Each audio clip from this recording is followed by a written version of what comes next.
ನಮಸ್ಕಾರ. ಕನ್ನಡಪ್ರಭ.com ನ್ಯೂಸ್ ಬುಲೆಟಿನ್ಗೆ ಸ್ವಾಗತ. Camera person Kevin ಜೊತೆ ನಾನು ಶ್ರೀನಿವಾಸ್. ಇಂದಿನ ಪ್ರಮುಖ ಸುದ್ದಿಗಳು.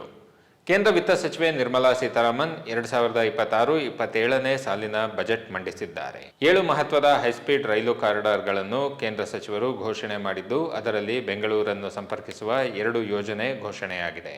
ಮುಂಬೈ ಪುಣೆ, ಹೈದರಾಬಾದ್ ಬೆಂಗಳೂರು, ದೆಹಲಿ ವಾರಣಾಸಿ, ವಾರಣಾಸಿ ಸಿಲಿಗುರಿ, ಪುಣೆ ಹೈದರಾಬಾದ್, ಹೈದರಾಬಾದ್ ಚೆನ್ನೈ, ಚೆನ್ನೈ ಬೆಂಗಳೂರು ಘೋಷಣೆಯಾಗಿರುವ ಹೈಸ್ಪೀಡ್ ರೈಲು ಮಾರ್ಗಗಳಾಗಿದ್ದು, ಈ ಮಾರ್ಗಗಳು ಪ್ರಮುಖ ಮೆಟ್ರೋಪಾಲಿಟನ್ ನಗರಗಳನ್ನು ವೇಗವಾಗಿ ಬೆಳೆಯುತ್ತಿರುವ ನಗರ ಮತ್ತು ಕೈಗಾರಿಕಾ ಕೇಂದ್ರಗಳೊಂದಿಗೆ ಸಂಪರ್ಕಿಸಲಿವೆ. ಬಜೆಟ್ ಕುರಿತು ಪ್ರತಿಕ್ರಿಯೆ ನೀಡಿರುವ ಸಿಎಂ ಸಿದ್ದರಾಮಯ್ಯ, ಕರ್ನಾಟಕಕ್ಕೆ ಮತ್ತೊಮ್ಮೆ ಅನ್ಯಾಯವಾಗಿದೆ. ಆದಾಯ ತೆರಿಗೆ ಹಾಗೂ ಕೈಗಾರಿಕಾ ವಲಯದಲ್ಲಿ ಕೆಲ ಸಾಮಾನ್ಯ ಘೋಷಣೆಗಳಿದ್ದರೂ ರಾಜ್ಯದ ಅಭಿವೃದ್ಧಿಗೆ ನೇರವಾಗಿ ಸಹಾಯ ಮಾಡುವ ಯೋಜನೆಗಳಿಲ್ಲ ಎಂದು ಅವರು ಹೇಳಿದ್ದಾರೆ.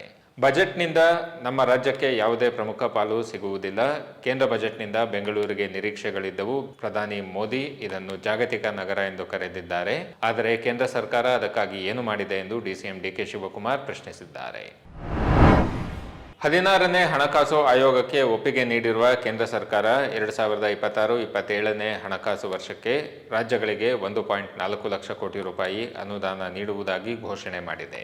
ವಿತ್ತ ಸಚಿವೆ ನಿರ್ಮಲಾ ಸೀತಾರಾಮನ್ ಹಣಕಾಸು ಆಯೋಗದ ಶಿಫಾರಸುಗಳನ್ನು ಸರ್ಕಾರ ಒಪ್ಪಿಕೊಂಡಿದ್ದು, ರಾಜ್ಯಗಳಿಗೆ ಒಟ್ಟು 1.4 ಲಕ್ಷ ಕೋಟಿ ರೂಪಾಯಿಗಳನ್ನು ಹಂಚಿಕೆ ಮಾಡಲಾಗುವುದು ಎಂದು ಹೇಳಿದ್ದಾರೆ.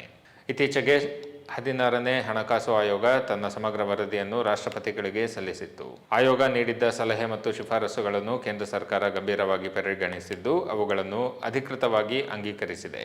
ಇದರ ಅನ್ವಯ ರಾಜ್ಯಗಳಿಗೆ ಹೆಚ್ಚಿನ ಆರ್ಥಿಕ ನೆರವು ಸಿಗಲಿದೆ. ಇದು ರಾಜ್ಯ ಸರ್ಕಾರಗಳು ತಮ್ಮ ಬಜೆಟ್ ಯೋಜನೆಗಳನ್ನು ರೂಪಿಸಲು ಮತ್ತು ಅಭಿವೃದ್ಧಿ ಕಾರ್ಯಗಳನ್ನು ಕೈಗೆತ್ತಿಕೊಳ್ಳಲು ದೊಡ್ಡ ಶಕ್ತಿ ತುಂಬಲಿದೆ. ಖ್ಯಾತ ರಿಯಲ್ ಎಸ್ಟೇಟ್ ಉದ್ಯಮಿ, ಕಾನ್ಫಿಡೆಂಟ್ ಗ್ರೂಪ್ ಅಧ್ಯಕ್ಷ ಮತ್ತು ಸಂಸ್ಥಾಪಕ ಸಿಜೆ ರಾಯ್ ಅವರ ಅಂತ್ಯಕ್ರಿಯೆ ಇಂದು ಬನ್ನೇರುಘಟ್ಟದ ಕಾಸಾಗ್ರಾಂಡ್ನಲ್ಲಿ ಕ್ರೈಸ್ತ ಸಂಪ್ರದಾಯದಂತೆ ನಡೆಯಿತು. ಅಂತ್ಯಕ್ರಿಯೆಗೆ ಮುನ್ನ ಬನ್ನೇರುಘಟ್ಟದಲ್ಲಿರುವ ಕಾಸಾಗ್ರಾಂಡ್ನಲ್ಲಿ ಮಧ್ಯಾಹ್ನ 2 ಗಂಟೆವರೆಗೂ ರಾಯ್ ಅವರ ಪಾರ್ಥಿವ ಶರೀರವನ್ನು ಅಂತಿಮ ದರ್ಶನಕ್ಕಾಗಿ ಇರಿಸಲಾಗಿತ್ತು. ಆದಾಯ ತೆರಿಗೆ ಇಲಾಖೆ ಅಧಿಕಾರಿಗಳ ದಾಳಿಯಿಂದ ತೀವ್ರವಾಗಿ ನೊಂದಿದ್ದ ಸಿಜೆ ರಾಯ್ ಜನವರಿ 30ರಂದು ಕಾನ್ಫಿಡೆಂಟ್ ಗ್ರೂಪ್ ಕಂಪನಿ ಕಚೇರಿಯಲ್ಲಿ ತಮ್ಮ ಪರವಾನಗಿ ಪಡೆದ ಬಂದೂಕಿನಿಂದ ಗುಂಡು ಹಾರಿಸಿಕೊಂಡು ಆತ್ಮಹತ್ಯೆಗೆ ಶರಣಾಗಿದ್ದರು. ಸಿಜೆ ರಾಯ್ ಆತ್ಮಹತ್ಯೆ ಬೆನ್ನಲ್ಲೇ ಉದ್ಯಮಿಗಳು ಐಟಿ ದಾಳಿ ವಿರುದ್ಧ ತಿರುಗಿ ಬಿದ್ದಿದ್ದು ಆಕ್ರೋಶ ಹೊರಹಾಕಿದ್ದಾರೆ. ಖ್ಯಾತ ಉದ್ಯಮಿ Mohandas Pai CJ Roy case ಬಗ್ಗೆ ಟ್ವೀಟ್ ಮಾಡಿದ್ದು, ದಯವಿಟ್ಟು ಸಿಜೆ ರಾಯ್ ಪ್ರಕರಣದ ಬಗ್ಗೆ ಪಾರದರ್ಶಕವಾಗಿ ತನಿಖೆ ಮಾಡಿ ಎಂದು ಪ್ರಧಾನಿ ನರೇಂದ್ರ ಮೋದಿ ಹಾಗೂ ಹಣಕಾಸು ಸಚಿವೆ ನಿರ್ಮಲಾ ಸೀತಾರಾಮನ್ ಅವರಿಗೆ ಮನವಿ ಮಾಡಿದ್ದಾರೆ. ಸಿದ್ಧಾರ್ಥ್ ಅವರನ್ನು ನಾವು ಕಳೆದುಕೊಂಡಿದ್ದೇವೆ. ಐಟಿ ಅಧಿಕಾರಿಗಳ ಟಾರ್ಚರ್ಗೆ ಅನೇಕರು ಸಮಸ್ಯೆಗೆ ಒಳಗಾಗಿದ್ದಾರೆ. ದಯವಿಟ್ಟು ತೆರಿಗೆ ಪಾವತಿದಾರರನ್ನು ಈ ರೀತಿಯ ದಾಳಿಗಳು ಮತ್ತು ನಾಗರಿಕ ಹಕ್ಕುಗಳ ಮೇಲಿನ ದಾಳಿಯಿಂದ ರಕ್ಷಿಸುವಂತೆ ವಿನಂತಿಸಿದ್ದಾರೆ. ನಮ್ಮ ವಿತ್ತ ಸಚಿವರು ಇಂತಹ ಅಧಿಕಾರಿಗಳಿಗೆ ಹೆಚ್ಚು ಅಧಿಕಾರ ನೀಡುತ್ತಿದ್ದಾರೆ. ತಪ್ಪು ದಾಳಿಗಳಿಗೆ ಅಧಿಕಾರಿಗಳಿಗೆ ಶಿಕ್ಷೆಯಾಗಿದೆಯೇ? ಕಳೆದ 3 ವರ್ಷಗಳಲ್ಲಿ ನೇರ ತೆರಿಗೆಗಳ ಮೂಲಕ 72 ಲಕ್ಷ ಕೋಟಿ ರೂಪಾಯಿಗಳನ್ನು ಸಂಗ್ರಹಿಸಲಾಗಿದೆಯೇ?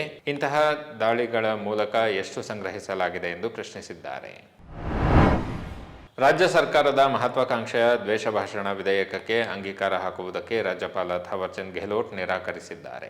ಮಸೂದೆಯ ಸಂವಿಧಾನಬದ್ಧತೆ, ಕಾನೂನು ವ್ಯಾಪ್ತಿ ಹಾಗೂ ಅಭಿವ್ಯಕ್ತಿ ಸ್ವಾತಂತ್ರ್ಯದ ಮೇಲಿನ ಅದರ ಪರಿಣಾಮಗಳನ್ನು ಗಮನದಲ್ಲಿಟ್ಟುಕೊಂಡು ಈ ನಿರ್ಧಾರ ಕೈಗೊಂಡಿದ್ದಾರೆ ಎಂದು ತಿಳಿದು ಬಂದಿದೆ. ಈ ಕುರಿತು ರಾಜ್ಯ ಸರ್ಕಾರಕ್ಕೆ ಪತ್ರ ಬರೆದಿರುವ ಅವರು, ಸಮಾಜದಲ್ಲಿ ದ್ವೇಷ ಭಾಷಣ ಹಾನಿಕರವಾದರೂ ಅದನ್ನು ತಡೆಯುವ ಹೆಸರಿನಲ್ಲಿ ನಾಗರಿಕರ ಮೂಲಭೂತ ಹಕ್ಕುಗಳನ್ನು ಹರಣ ಮಾಡುವುದು ಸೂಕ್ತವಲ್ಲ. ದ್ವೇಷಕ್ಕೆ ಉತ್ತರವಾಗಿ ದಮನಕಾರಿ ಕಾನೂನುಗಳ ಬದಲು ಶಿಕ್ಷಣ, ಸಂಸ್ಕೃತಿ ಮತ್ತು ಜಾಗೃತಿಯೇ ಪರಿಣಾಮಕಾರಿ ಮಾರ್ಗವಾಗಬೇಕು ಎಂದು ರಾಜ್ಯಪಾಲರು ತಿಳಿಸಿದ್ದಾರೆ. ಇವು ಇಂದಿನ ಪ್ರಮುಖ ಸುದ್ದಿಗಳು. ವಿವರವಾದ ಸುದ್ದಿಗಳಿಗಾಗಿ ಕನ್ನಡಪ್ರಭ.com ನೋಡಿ. ನಮಸ್ಕಾರ.